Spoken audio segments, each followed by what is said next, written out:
नमः। श्री गणेशाय नमः। श्री गुरुदेवाय नमः। ओम नमः शिवाय। आज की शिव कथा में आप सभी भक्तों का स्वागत है। आज की कथा में श्री रुद्र संहिता द्वितीय खंड 24वां अध्याय। शिव की आज्ञा से सती द्वारा श्री राम की परीक्षा।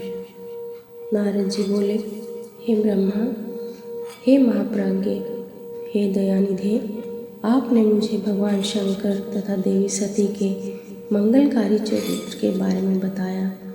हे प्रभु, मैं महादेव जी का सपत्नीक यश वर्णन सुनना चाहता हूँ।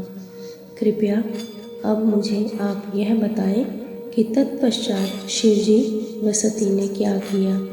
उनके सभी चरित्रों का वर्णन मुझसे करें।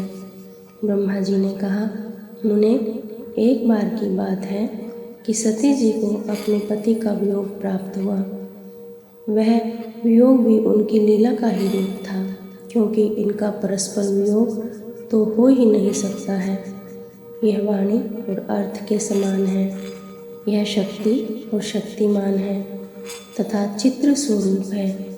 सती और शिव तो ईश्वर है, वे समय समय पर नई नई लीलाएं रचते हैं।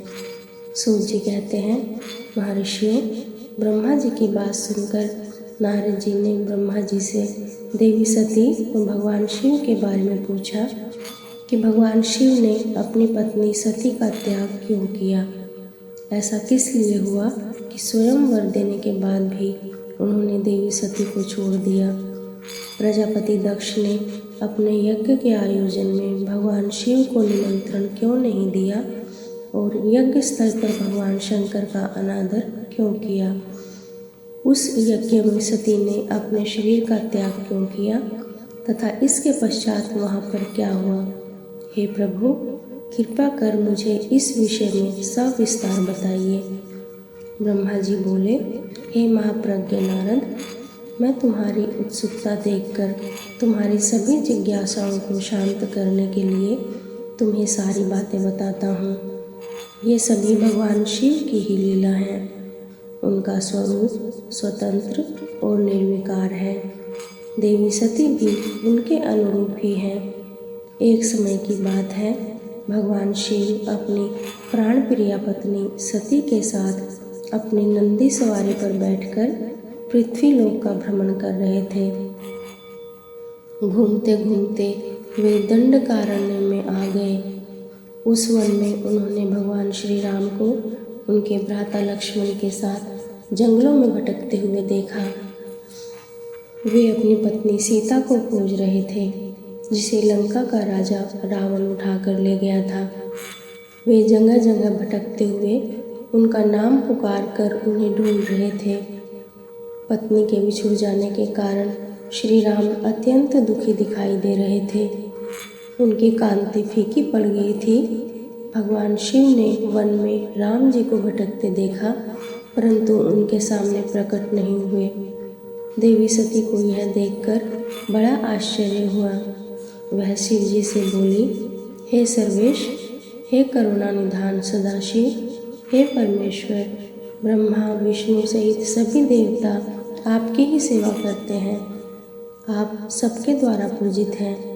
वेदांत और शास्त्रों के द्वारा आप ही निर्विकार प्रभु हैं। हे नाथ, ये दोनों पुरुष कौन हैं? ये दोनों विरह व्यथा से व्याकुल रहते हैं। ये दोनों धनुर्धर वीर जंगलों में क्यों भटक रहे हैं? भगवान, इनमें ज्येष्ठ पुरुष की अंग कांति नील कमल के समान श्याम है। आप उसे देखकर इतना आनंद विभोर क्यों हो रहे हैं? आपने प्रसन्नतापूर्वक उन्हें प्रणाम क्यों किया? स्वामी कभी भक्त को प्रणाम नहीं करता। हे कल्याणकारी शिव, आप मेरे संशय को दूर कीजिए और मुझे इस विषय में बताइए। ब्रह्मा जी बोले, नारद, कल्याणमयी आदिशक्ति देवी सती ने जब भगवान शिव से इस प्रकार प्रश्न पूछने आरंभ किए तो देवों के देव महादेव भगवान हंसकर बोले, देवी, यह सब तो पूर्व निर्धारित है। मैंने उन्हें दिए गए वरदान स्वरूप ही उन्हें नमस्कार किया था। ये दोनों भाई सभी वीरों द्वारा सम्मानित हैं। इनके शुभ नाम श्री राम और लक्ष्मण हैं। ये सूर्यवंशी राजा दशरथ के पुत्र हैं।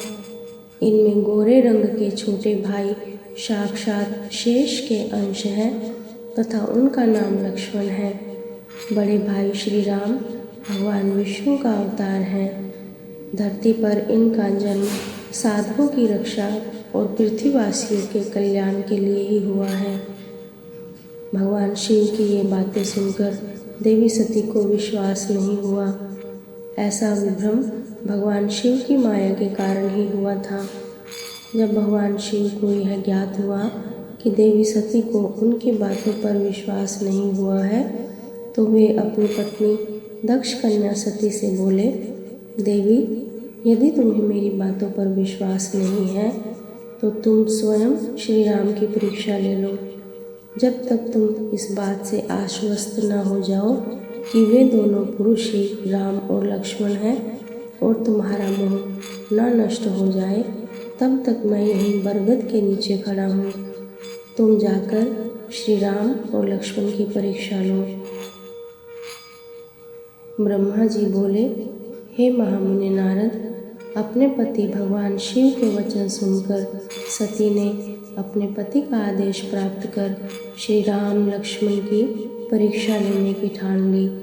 परंतु उनके मन में बार बार एक ही विचार उठ रहा था कि मैं कैसे उनकी परीक्षा लूं। तब उनके मन में यह विचार आया कि मैं देवी सीता का रूप धारण कर श्री राम के सामने जाती हूँ। यदि वे साक्षात विष्णु जी का अवतार हैं तो वे मुझे आसानी से पहचान लेंगे, अन्यथा वे मुझे पहचान नहीं पाएंगे। ऐसा विचार कर उन्होंने सीता का वेश धारण कर लिया और राम जी के समक्ष चली गई। सती ने ऐसा भगवान शिव की माया से मोहित होकर ही किया था। सती को सीता के रूप में देखकर राम जी सब कुछ जान गए। वे हंसते हुए देवी सती को प्रणाम करके बोले, हे देवी सती, मैं आपको नमस्कार करता हूँ। हे देवी, आप तो यहाँ हैं, परंतु त्रिलोकीनाथ भगवान शिव कहीं भी दिखाई नहीं दे रहे हैं। बताइए देवी, आप इस निर्जन वन में अकेली क्या कर रही हैं? और आपने अपने परम सुंदर और कल्याणकारी रूप को त्याग कर यह नया रूप क्यों धारण किया है? श्री रामचंद्र जी की बातें सुनकर देवी सती आश्चर्यचकित हो गई। तब वे शिव जी की बातों का स्मरण कर तथा सच्चाई को जानकर बहुत शर्मिंदा हुई और मन ही मन अपने पति भगवान शंकर के चरणों का स्मरण करती हुई बोली, हम अपने पति करुणा निधान भगवान शिव तथा अन्य पार्षदों के साथ पृथ्वी का भ्रमण करते हुए इस वन में आ गए थे। यहाँ आपको लक्ष्मण जी के साथ सीता की खोज में भटकते हुए देखकर भगवान शिव ने आपको प्रणाम किया और वहीं बरगद के पीछे खड़े हो गए। आपको वहाँ देखकर भगवान शिव आनंदित होकर आपकी महिमा का गान करने लगे। वे आपके दर्शनों से आनंद विभोर हो गए। मेरे द्वारा इस विषय में पूछने पर जब उन्होंने मुझे बताया कि आप श्री विष्णु का अवतार हैं, तो मुझे इस पर विश्वास ही नहीं हुआ और मैं स्वयं आपकी परीक्षा लेने आ गई। आपके द्वारा यहाँ मुझे पहचान लेने से मेरा सारा भ्रम दूर हो गया है। श्री हरि, अब आप मुझे ये बताइए कि आप भगवान शिव के भी वंदनीय कैसे हो गए? मेरे मन में यही एक संशय है। कृपया आप मुझे इस विषय में बताकर मेरे संशय को दूर कर मुझे शांति प्रदान करें। देवी सती के ऐसे वचन सुनकर श्री राम प्रसन्न होते हुए अपने मन में शिव जी का स्मरण करते हुए प्रेम विभोर हो उठे। वे प्रभु शिव के चरणों का चिंतन करते हुए मन में उनकी महिमा का वर्णन करने लगे। 25वां अध्याय, श्री राम का सती के संदेह को दूर करना।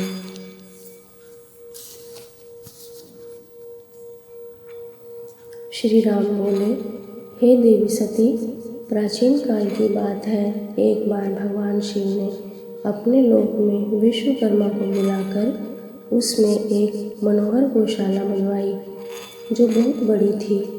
उसमें उन्होंने एक मनोहर विस्तृत भवन का भी निर्माण करवाया। उसमें एक दिव्य सिंहासन तथा एक दिव्य श्रेष्ठ छत्र भी बनवाया। यह बहुत ही अद्भुत और परम उत्तम था। तत्पश्चात उन्होंने सब ओर से इंद्र, देवगणों, सिद्धों, गंधर्वों, समस्त उपदेवों तथा नाग आदि को भी शीघ्र ही उस मनोहर भवन में बुलाया। सभी वेदों और आगमों को, पुत्रों सहित ब्रह्मा जी को, मुनियों, अप्सराओं सहित समस्त देवियों सहित 16 नाग कन्याओं आदि सभी को उसमें आमंत्रित किया, जो कि अनेक मांगलिक वस्तुओं के साथ वहां आई। संगीतज्ञों ने वीणा, मृदंग आदि बाजे बजाकर अपूर्व संगीत का गान किया। इस प्रकार यह एक बड़ा समारोह और उत्सव था। राज्याभिषेक की सारी सामग्रियां एकत्रित हुई और तीर्थों के जल से घड़े भरे मंगवाए गए। अनेक दिव्य सामग्रियां भी गणों द्वारा मंगवाई गई। फिर उच्च स्वरों में वेद मंत्रों का घोष कराया गया। हे देवी, भगवान श्री हरि विष्णु की उत्तम भक्ति से भगवान शिव सदा प्रसन्न रहते थे। उन्होंने बड़े प्रसन्न होकर श्री हरि को वैकुंठ से बुलवाया और शुभ मुहूर्त में श्रेष्ठ सिंहासन पर बिठाया। महादेव जी ने स्वयं अपने हाथों से उन्हें बहुत से आभूषण और अलंकार पहनाए। उन्होंने भगवान विष्णु के सिर पर मुकुट पहनाकर उनका अभिषेक किया। उस समय वहाँ अनेक मंगल गान गाए गए। तब भगवान शिव ने अपना सारा ऐश्वर्य, जो कि किसी के पास भी नहीं था, उन्हें प्रेम पूर्वक प्रदान किया। इसके पश्चात भगवान शंकर ने उनकी बहुत स्तुति की और जगतकर्ता ब्रह्मा जी से बोले, हे लोकेश, आज से श्री हरि विष्णु मेरे वंदनीय हुए। यह सुनकर सभी देवता स्तब्ध रह गए। तब वे पुनः बोले कि आप सहित सभी देवी देवता भगवान विष्णु को प्रणाम कर उनकी स्तुति करें तथा सभी वेद मेरे साथ साथ श्री विष्णु जी का भी वर्णन करें। श्री रामचंद्र बोले, हे देवी, भगवान शिव अपने भक्तों के ही अधीन हैं। वे अत्यंत दयालु और कृपा निधान हैं। वे सदा ही भक्तों के वश में रहते हैं। इसलिए भगवान विष्णु की शिव भक्ति से प्रसन्न होकर भक्त वत्सल शिव ने यह सब कुछ किया तथा इसके उपरांत उन्होंने विष्णु जी के वाहन गरुड़ ध्वज को भी प्रणाम किया। तत्पश्चात सभी देवी देवताओं और ऋषि मुनियों ने भी श्रीहरि की सच्चे मन से स्तुति की। तब भगवान शिव ने विष्णु जी को बहुत से वरदान दिए तथा कहा, श्रीहरि, आप मेरी आज्ञा के अनुसार संपूर्ण लोकों के कर्ता, पालक और संहारक हो। श्रीहरि, आप मेरी आज्ञा के अनुसार संपूर्ण लोकों के कर्ता, पालक और संहारक हो। धर्म, अर्थ और काम के दाता तथा बुरे अथवा अन्याय करने वाले दुष्टों को दंड तथा उनका नाश करने वाले हो। आप पूरे जगत में पूजित हो तथा सभी मनुष्य सदैव आपका पूजन करें। तुम कभी भी पराजित नहीं होंगे। मैं तुम्हें इच्छा की सिद्धि, लीला करने की शक्ति और सदैव स्वतंत्रता का वरदान प्रदान करता हूँ। हे हरे, जो तुमसे बैर रखेंगे उनको अवश्य ही दंड मिलेगा। मैं तुम्हारे भक्तों को भी मोक्ष प्रदान करूँगा तथा उनके सभी कष्टों का भी निवारण करूँगा। तुम मेरी बाईं भुजा से और ब्रह्मा जी मेरी दाईं भुजा से प्रकट हुए हो। रुद्रदेव, जो साक्षात मेरा ही रूप है, मेरे ही हृदय से प्रकट हुए हैं। हे विष्णु, आप सदा सबकी रक्षा करेंगे।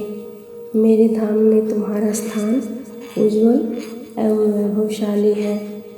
वह गोलोक नाम से जाना जाएगा। तुम्हारे द्वारा धारण किए गए सभी अवतार सबके रक्षक और मेरे परम भक्त होंगे। मैं उनका दर्शन करूँगा।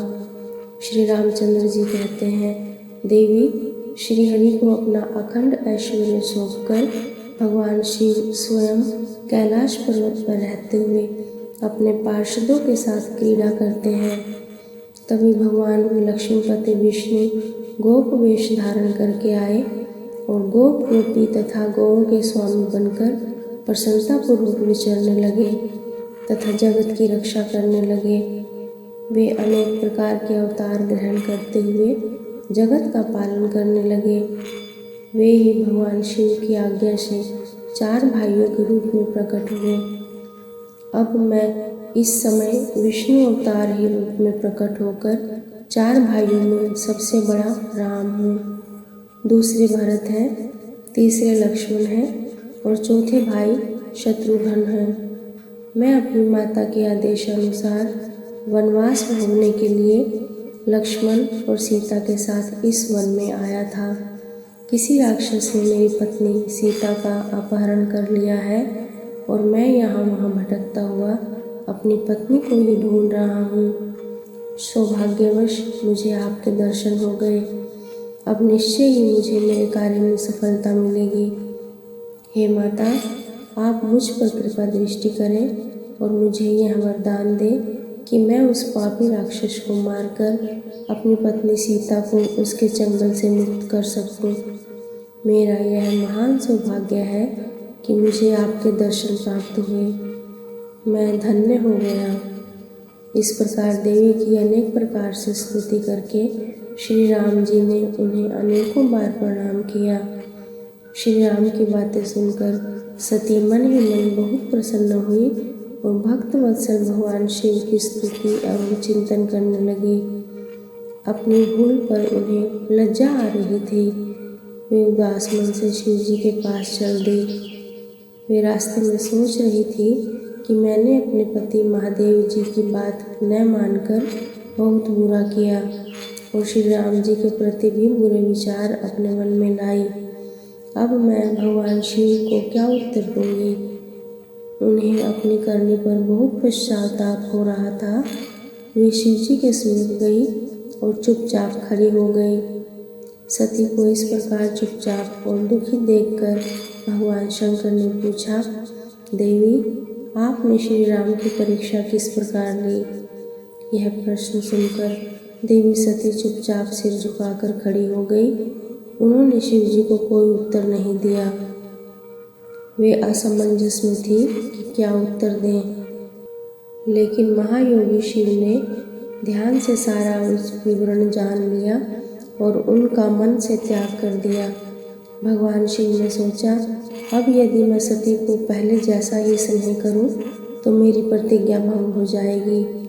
वेद धर्म के पालक शिव जी ने अपनी प्रतिज्ञा पूरा करते हुए सती को मन से त्याग दिया। फिर सती से कुछ न कहकर वे कैलाश की ओर बढ़े। मार्ग में सबको, विशेषकर सती जी को सुनाने के लिए आकाशवाणी हुई कि महायोगी शिव, आप धन्य हैं। आपके समान तीनों लोक में कोई भी प्रतिज्ञा पालक नहीं है। इस आकाशवाणी को सुनते ही देवी सती शांत हो गई। उनकी कांति फीकी पड़ गई। तब उन्होंने भगवान शिव से पूछा, प्राणनाथ, आपने कौन सी प्रतिज्ञा की है? कृपया आप मुझे बताइए। परंतु भगवान शिव ने विवाह के समय भगवान विष्णु के समक्ष जो प्रतिज्ञा की थी उसे सती को नहीं बताया। तब देवी सती ने भगवान शिव का ध्यान करके उन सभी कारणों को जान लिया जिसके कारण भगवान शिव ने उनका त्याग कर दिया था। त्याग देने की बात जानकर देवी सती अत्यंत दुखी हो गई। दुख बढ़ने के कारण उनकी आंखों में आंसू आ गए और वह सिसकने लगी। उनके मनोभावों को समझकर और देवी सती की ऐसी हालत देखकर भगवान शिव ने अपनी प्रतिज्ञा की बात उनके सामने नहीं कही। तब सती का मन बहलाने के लिए शिव जी उन्हें अनेकानेक कथाएं सुनाते हुए कैलाश की ओर चल दिए। कैलाश पर पहुंचकर शिव जी अपने स्थान पर बैठकर समाधि लगाकर ध्यान करने लगे। सती ने दुखी मन से अपने धाम में रहना शुरू कर दिया। भगवान शिव को समाधि में बैठे बहुत समय बीत गया। तत्पश्चात शिव जी ने अपनी समाधि तोड़ी जब देवी सती को पता चला तो वे तुरंत शिव जी के पास दौड़ी चली आई। वहाँ जाकर उन्होंने शिव जी के चरणों में प्रणाम किया। भगवान शिव ने उन्हें अपने सम्मुख आसन दिया और प्रेम पूर्वक उन्हें बहुत सी कथाएं सुनाई। इससे देवी सती का शोक दूर हो गया, परंतु शिव जी ने अपनी प्रतिज्ञा नहीं तोड़ी। हे नारद, ऋषि मुनि आदि सभी शिव और सती की इन कथाओं को उनकी लीला का ही रूप मानते हैं, क्योंकि वे तो साक्षात परमेश्वर हैं, एक दूसरे के पूरक हैं। भला उनमें वियोग कैसे हो सकता है। सती और शिव वाणी और अर्थ की भांति एक दूसरे से मिले हुए हैं। उनमें वियोग होना असंभव है। उनकी इच्छाओं और लीलाओं से ही उनमें वियोग हो सकता है। ओम नमः शिवाय। आज की कथा में इतना ही। शेष कथा अगले भाग में। श्री शिवार्पणमस्तु।